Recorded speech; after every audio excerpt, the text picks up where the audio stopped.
She may be the mayor of Chicago, but her heart bleeds maize and blue, and her eyes are focused on Saturday's game at the Big House.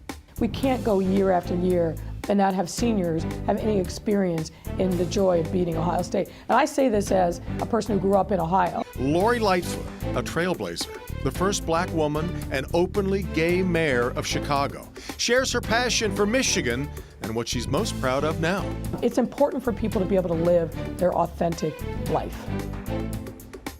Yeah, Lori Lightfoot made a lot of history in one night, becoming the first black woman and openly gay person to ever serve as mayor of Chicago. Yeah, she's a Midwestern girl, born and raised outside of Cleveland, but she spent time here earning her undergraduate degree at the University of Michigan, and she's still a diehard Wolverine fan. I had a chance to sit down and talk with her about Michigan football and how her time here helped to shape the person she is today. The talent that we've had, we can't go year after year and not have seniors have any experience in the joy of beating Ohio State. And I say this as a person who grew up in Ohio. That's Chicago Mayor Lori Lightfoot describing her passion for U of M football. She would like nothing better than to see the Wolverines beat Ohio State this Saturday at the Big House. Look, I just think with the talent that we have on both sides of the ball, we should be getting a better result. Her love for the maize and blue runs deep. Long before becoming mayor of the nation's third largest city, she earned her undergraduate degree at U of M, despite nearly all her family being huge Ohio State fans. She credits her time at U of M with helping to shape the leader she is today. It really had an enormous influence in a lot of ways, some of which I appreciated at the time and some of which I only understand with the passage of time. Look, there's a huge Michigan diaspora. There are many people that I connected with there who are now helpful in my present day job, but just also the spirit of community and fellowship that being an alum of Michigan really brings to the table. There's nothing like it. And God bless Chicago.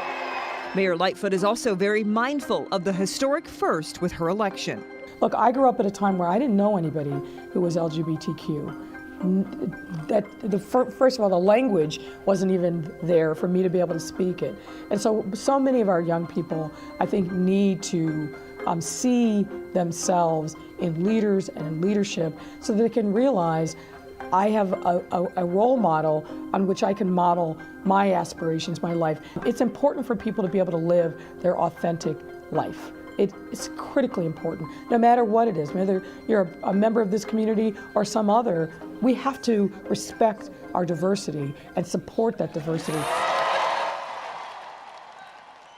Yeah, I really enjoyed talking with her. The only reason I was able to talk with her, she was here for a mayor's conference with mayors from all around the nation, and I found out that she and Mayor Duggan actually went to college together. Yes. He was her resident advisor in the dorm, so they were in the same dorm. Nuts. I was like, did you guys hang out? Did you know each other? She was like, we knew each other, but he was a senior, I was a freshman. He wanted nothing to do with underclassmen at that time. Isn't that wild, though? But just a crazy connection, yeah, but just a really good, down-to-earth person to talk to and enjoy it. It's really great. Yeah. Yeah, clearly they were both studying mayoral studies at the same time. Big mayors. Here's Steve Garagiola with what's coming.